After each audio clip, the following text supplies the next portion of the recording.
My mom said, "We spent 99% of your savings to buy your brother a house." My brother mocked, "You don't have a dime left." But I let out a laugh, because they didn't know those savings were. My name is Caleb. I'm 34, a family doctor at a busy clinic on the east side, oldest of two sons, the one who remembers birthdays, restocks the medicine cabinet, and shows up early to fix the wonky smoke alarm before mom forgets.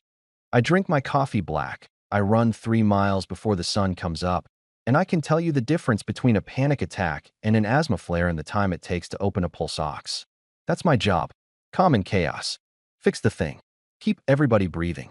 In my family, though, I've always been the background guy. Not the golden child. Not the disaster either. More like the wallpaper.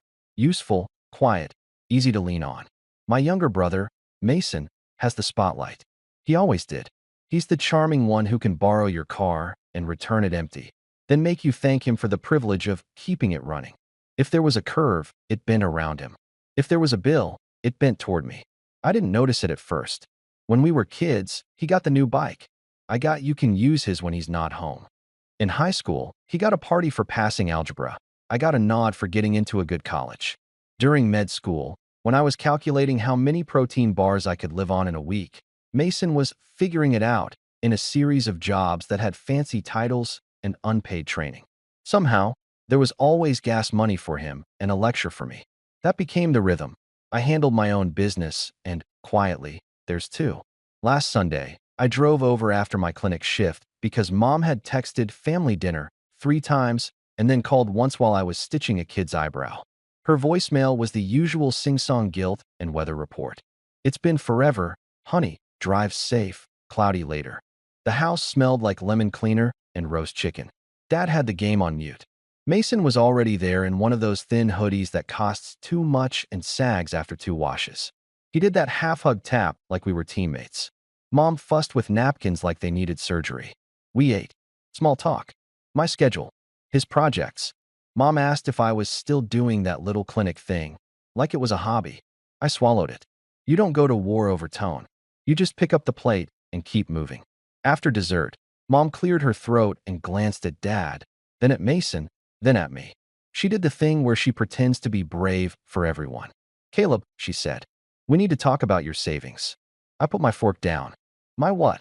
She folded a dish towel with missionary precision. "We spent 99% of your savings to buy your brother a house." It landed softly, like she'd practiced making it sound reasonable. Mason leaned back and made a low whistle like a sitcom guest star. He smirked. "You don't have a dime left, man." I felt the room tilt a few degrees. In the clinic, my hands never shake. At home, they did, almost imperceptibly. I looked at him. Then I laughed. Not big. Just one quick breath that sounded like disbelief and maybe a little relief. Because they didn't know those savings were. I stopped there. I let the silence sit like a loaded tray. Mom blinked. Mason tilted his head like a dog who heard a word he liked. I gathered plates. I rinsed the sink. I said, "We'll talk after I take the trash out." And I took the trash out. Because you don't sprint into a burning room. You check the exits, you count to 10, and you decide what you're willing to lose. Here's what you need to know before we get to the part where I said no. I didn't become a doctor because I wanted to be a hero. I became a doctor because my pediatrician was the first adult who talked to me like I had a brain and a future. In college, I did campus clinic nights and learned to listen. In med school, I moonlighted at a call center, took notes in the margins of anatomy flashcards, and learned what debt feels like when it sits on your chest.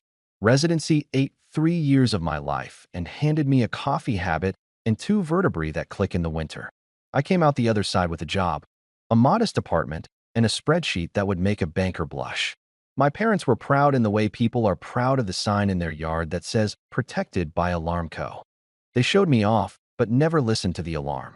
They loved the idea of me. The actual work, being on call, being tired, being careful with money, was Caleb's thing, not something they had to respect, let alone protect. Mason is 2 years younger. If he were a patient, I'd write. Pleasant, highly social, limited follow-through. He can sell anything, including the need for you to rescue him. He starts businesses at the rate I start clinic charts. I've got a line on a thing. I'm in talks with a partner. He can talk a circle around a due date. If a bill comes due, that's when the group text lights up and I get a call with a tone like I've disappointed them by not already handing over my wallet. Mom runs the scoreboard. Remember when we helped you with your textbooks, Caleb? She means the used book I bought with a gift card from an aunt. Remember when we put gas in your car?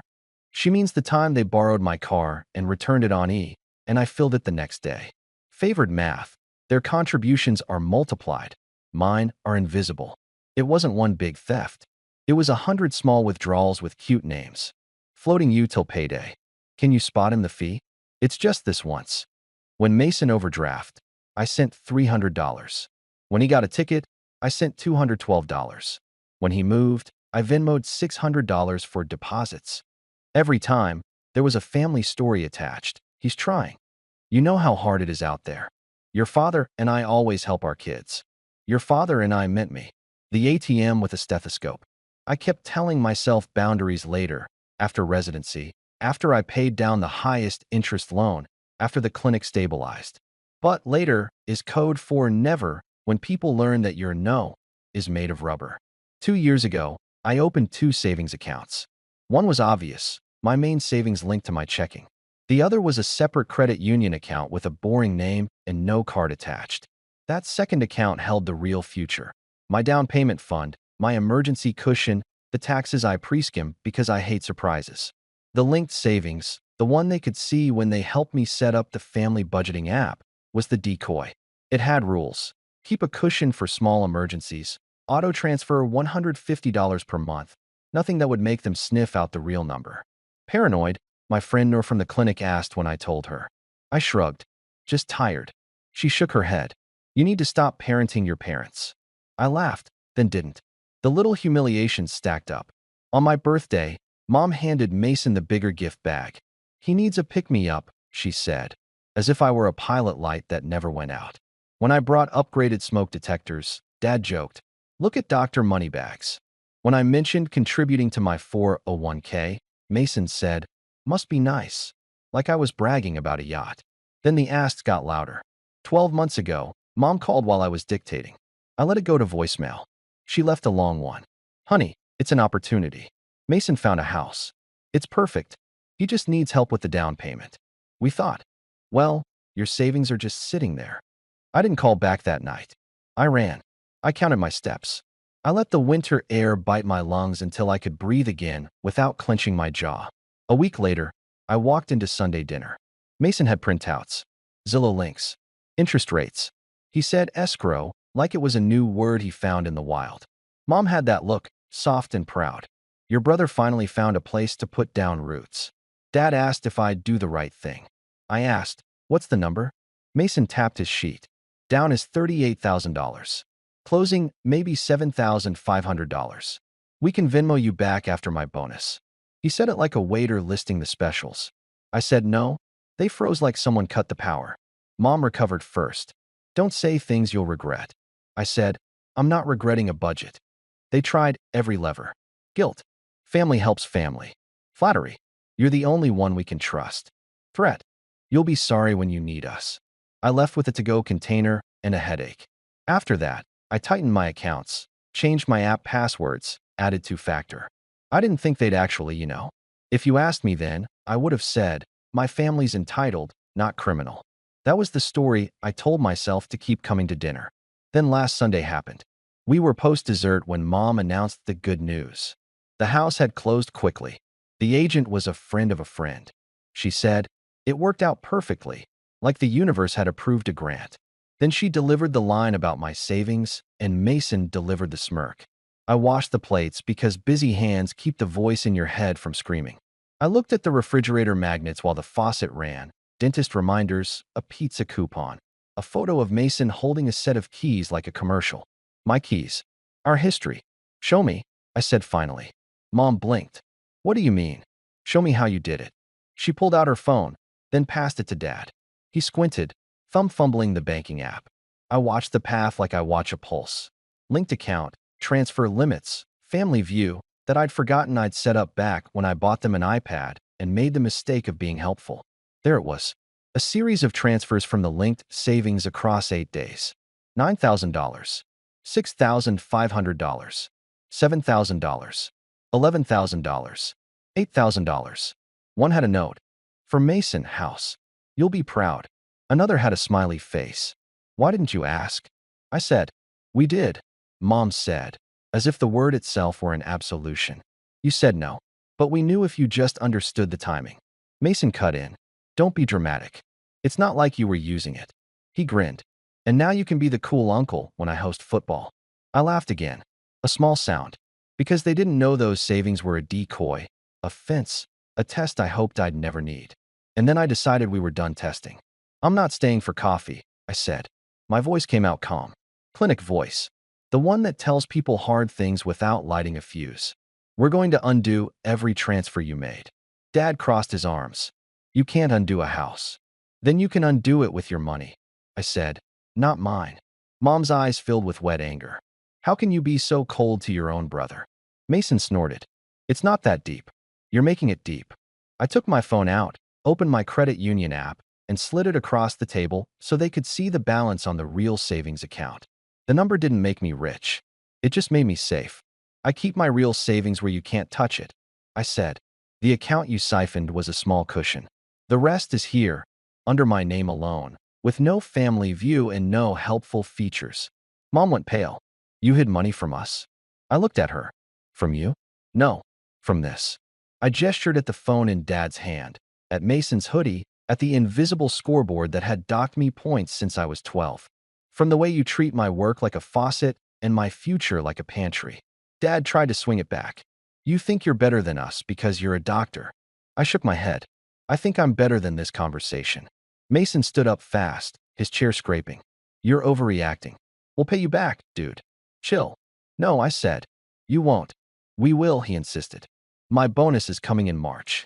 Your bonus is not my retirement plan, I said. And your house is not my responsibility. Mom whispered, what happened to family?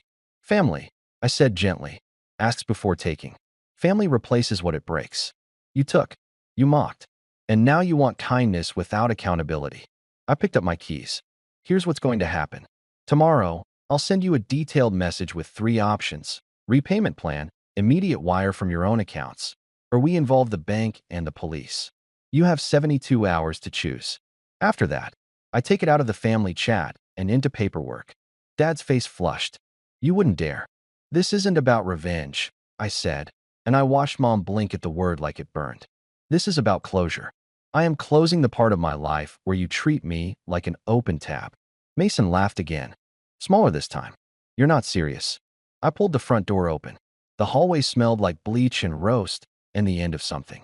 I'm serious, I said. And I'm done. Caleb, Mom called after me. Don't do this to us. I paused on the porch. I'm not doing anything to you, I said. I'm stopping you from doing things to me. I drove home without the radio. At a red light, my hands started shaking again and then stopped. I thought about the patients I saw that day. A teenager who needed an inhaler refill. An old man who missed his wife and came in for his blood pressure because it was easier than saying he was lonely. People who asked. People who said please. I thought about the number of times I'd said yes to my family because it was faster than hearing no back from them in a dozen different manipulative languages. I parked. I went upstairs. I typed. I wrote it like a discharge summary, history, findings, plan. I included every transfer with date and note. I included what the bank's fraud department told me in a late-night call. Yes, family misuse counts. Yes, I could file. Yes, screenshots help. Then I typed the 3 options. I ended it with, this isn't about revenge. This is about closure and boundaries. Choose how you want to proceed. Send. Monday was loud and quiet at the same time. My phone lit up with 27 missed calls by 9 a.m., then 51 by lunch, then 74 by late afternoon. The family group chat had 15 new messages, all variations of don't be rash, we're family, and one from Mason that was just a crying laughing emoji and bro chill. I muted the thread. In clinic, I did what I always do. I listened. I refilled. I explained. I told a new mom what cradle cap is and isn't. I talked an anxious man through why his chest pain was heartburn, not a heart attack, and how to tell the difference next time. The steadiness of other people's needs made mine feel less like an earthquake and more like a floor that would hold if I didn't jump. At 6 p.m., I checked my email. Dad had replied with option 4, blame. You forced our hand by refusing to help. We did what any loving parents would do. Mom sent a separate note, half sermon, half song. We thought you'd be proud to see your brother stable. Isn't that what you wanted? A stable family. Mason finally texted me directly. Look, I'll send you $500 today to show good faith. That's fair. I typed, then deleted, then typed again. Option 1, repayment plan, is attached. $500 isn't a plan. It's noise.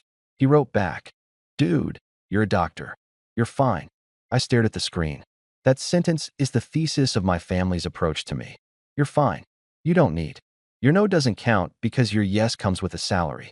Tuesday, Mom tried a new key. She called the clinic and left a message with the front desk like I was a receptionist avoiding her. Tell Dr. Caleb his mother called. It's urgent. I called her back on my break. I gave her the same 3 options.